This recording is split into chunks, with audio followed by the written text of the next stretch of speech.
Okay, let's get into the questions for the week here. All right, Freshbox. Okay, wait, let me see here. Okay, Bill, great emails for the week. Freshbox23 got a lot of responses. Your request for advice for the 23-year-old virgin in London with strict parents. I only included responses from chicks because that's who you asked to get emails in from. But it should be noted about 50 guys wrote in with their advice. Responses are from around the world with different advice. Yeah, I figured, women would know better. So anyways, there's this woman, she's 23, she's working on her goddamn doctorate or something crazy like that, and she wants to know, she's a virgin. She wants to know how to get out there and meet a nice fella instead of some guy on Tinder, I believe is the bad dating site. If that's a reference I hear younger comics using. All right, okay, so here we go. Here's some women helping out. Freshbox23. All right, Clam Podcast listener. All right. Hey there, Bilbo Baggins. I'm a fellow Clam Podcast listener responding to the 23-year-old lady who wrote on your Monday morning podcast. Don't go on them dating apps. Most of them just want to bang, or they are closet gay men, or they are serial killers who still live with their moms. I also did not date until my mid-20s for the same reason, and I found that the most effective way to meet guys was to get a bunch of single girlfriends and go speed dating. You get to meet these men in the flesh and see them sweating in their shirts, awkwardly palming their sweaty drinks. Where do you go speed dating? It's funny and endearing, and you'll have a better chance getting matched to a human being. The fact that they were nervous, I would think that there's something about them that they're a better guy, I can't say a better guy, but then you don't want to be all nervous when they're going out in the job world.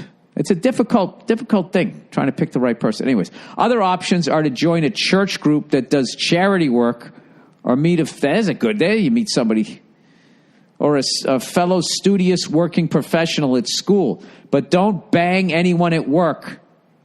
That's how I met my now soon-to-be ex-husband. Oh, my God. So you just gave all of this great advice, and then you have a failed relationship at the end? What is she supposed to do? I think there was some good things there. Join a church group that does charity work. Maybe not through the church if you're not into that shit. Do some charity work.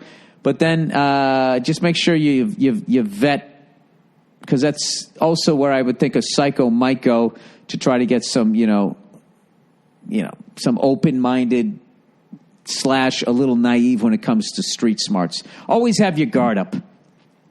Did I mention I saw that movie 8th Grade? Did I tell you that?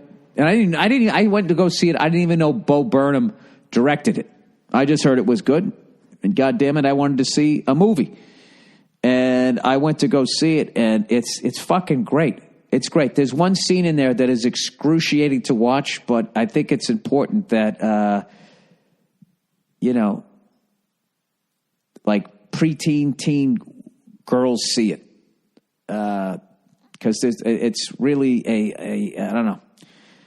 It's fucking brutal. There's a lot of creeps out there, all right? But it doesn't get, it gets creepy enough, but not to the point where you're like, I wish I never saw this fucking movie. But it's, the way it was handled, I thought was perfect. And it's great to see a fucking comedian out there directing a movie that good, huh? Everybody thinks all we could do is jump around talking about our dicks. Look at that. Look at Bo Burnham crushing it. So go check that out. Support a fellow comedian and support cinema. Live cinema. All right. Freshbox23. Hey, Billy Bobbledick. That's a great one. I friggin' love your podcast. You're truly the inner monologue in my head for almost every scenario in my life I find myself in. I'm a 29-year-old from Dorchester. Dorchester, Mass, and am a biology student in a committed relationship. My advice to this broad from England looking for love, dating apps are what I would describe as a last resort. And I believe that's something that I suggested to her. Maybe I'm just old school, but the reality is most people on dating apps are most people in real life these days. What you see on Bumble is what you see in real life. There's not really one app that's better than the other. They all house most of the douchebaggery in the world. So what's the difference? Meet people platonically is what I would suggest. Who wants a baby daddy from Tinder? All right, well, how does she do this? But hey, who am I to judge? Get some girlfriends, then they introduce you to single friends at a fucking barbecue or some shit like that. I do know some girlfriends who have met their husbands off dating sites. But hey, come to think of it, their husbands seriously suck. Seriously suck. Just so many dicks on so many levels. All right. So I think dating apps is out. That's what I've learned so far. Keep on keeping on. I can't wait to see you at the garden. Oh, wait, that's it? So what was your advice? Okay, basically, stay away from the dating apps. It seems like you get with a group of girlfriends.